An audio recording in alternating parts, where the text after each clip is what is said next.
Hello, my name is Johnny. Welcome to another Marvel Character Talk. Today we're going to look at this Thor comic with the character Zaniac. He's going to be a villain in the upcoming Loki Season 2 show. If you'd like, please subscribe, hit that notification bell, like, reply, and share. This is Zaniac's first appearance back in 1982. Let's take a look here. Cover date May. So it was on sale in February. 60 center. There's the Marvel banner. Classic Thor title. There he is, Zaniac. I always remember this lettering. Zaniac craves blood. There he is. And this Pollard, the artist, he always had that neat type signature. The story takes place in Chicago. You may hate this name, but you'll never forget him. This one's in nice shape. Wish it would have been a 9.8, but it's probably a 9.6.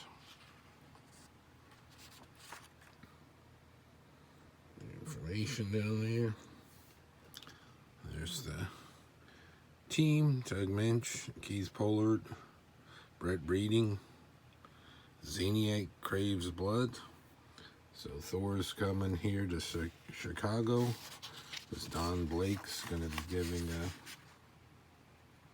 a talk. So Don Blake was still around. There's Thor changing back to Don Blake. So they were still doing that here in the early 80s. He's giving his talk. He's meeting this character here, Shauna. A little bit of maybe romance. Look around the town. And they're seeing a movie being made. And then here's this guy. Here he is in here. And Brad.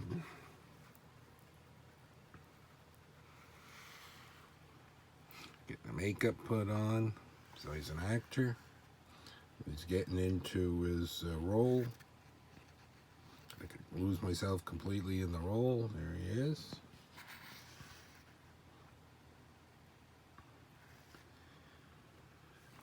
And in the meantime, there's the director.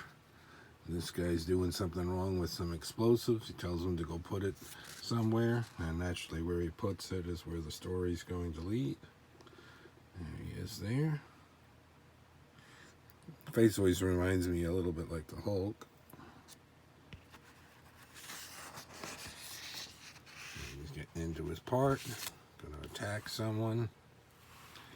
This guy throws a cigarette where that guy puts the explosives. Oh yeah, and the backstory was this, that was kind of in the news with Oppenheimer or something, the testing of the atomic bomb in this area. So this is what's gonna go off here. Here's a whole lot of verbiage here about the explosive.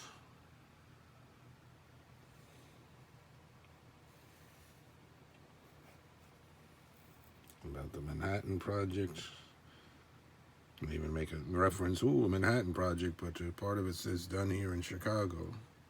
There's Don Blake is out, so the flames and the fumes and the radioactivity is going to affect this guy. And there he is.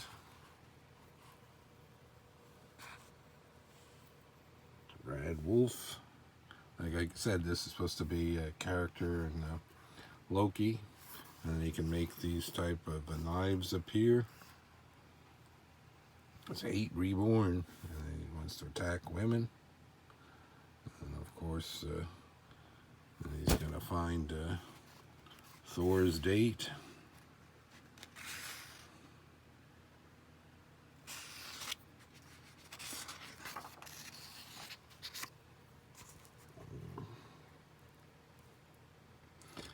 Blake waking up, changes to Thor. Hopefully nobody sees that. There's some comic stores back in the day.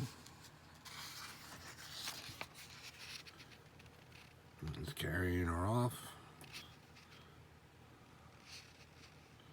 Look at him, he gets hit full on with Thor's hammer. Elgenir flies, striking the force with Thunderbolt. But this guy's really strong. looking at Thor, but can't understand why he's got that long hair like that.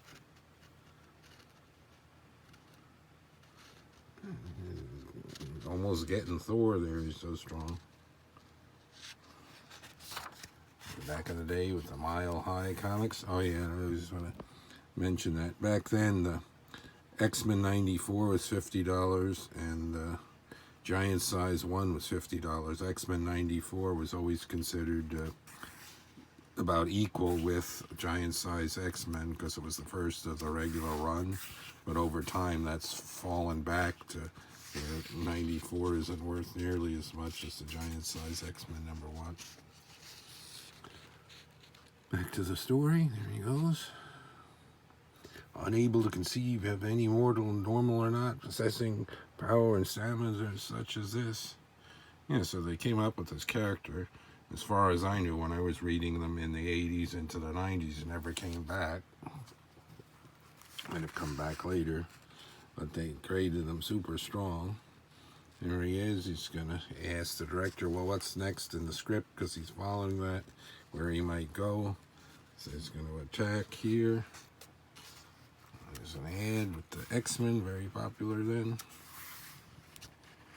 It's hard to turn these pages with one hand. Hold on. Getting it. There we go. There we go. Still got his knife. He's got a whole bunch of ladies here. Thor's going to come to the rescue. I am the Zaniac. Attacking him. Attacking him.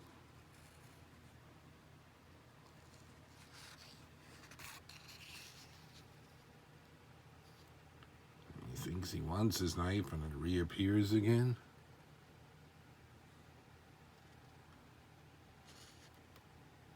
His powers transcend all reason.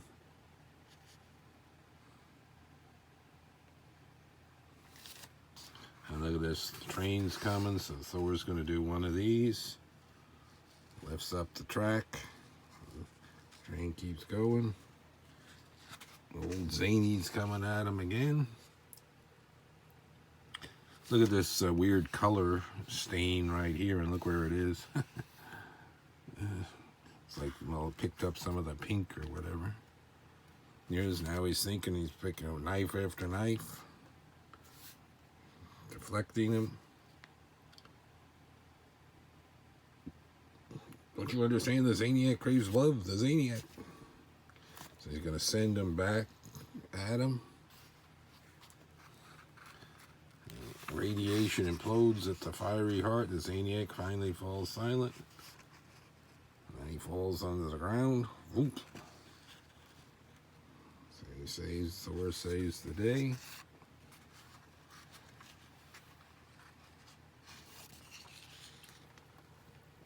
Epilogue.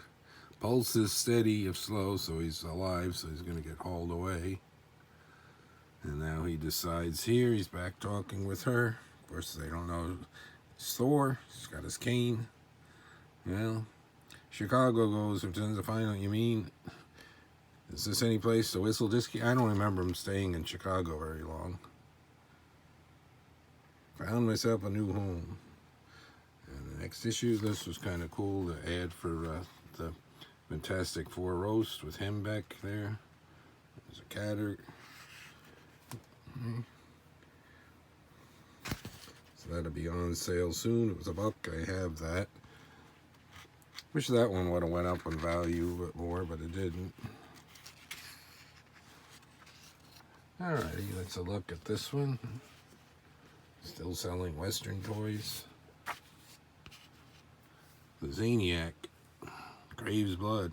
There he is. So you're going to see some version of this if you watch the Loki season 2. I don't know if I'm going to be watching that when it comes out, or maybe next year or whatever, because I don't have the Disney Plus at the moment. But I thought I'd feature that since he's been selling this comic and so forth. Pretty good. Till next time, more Marvel character talk. Thanks for watching, everyone.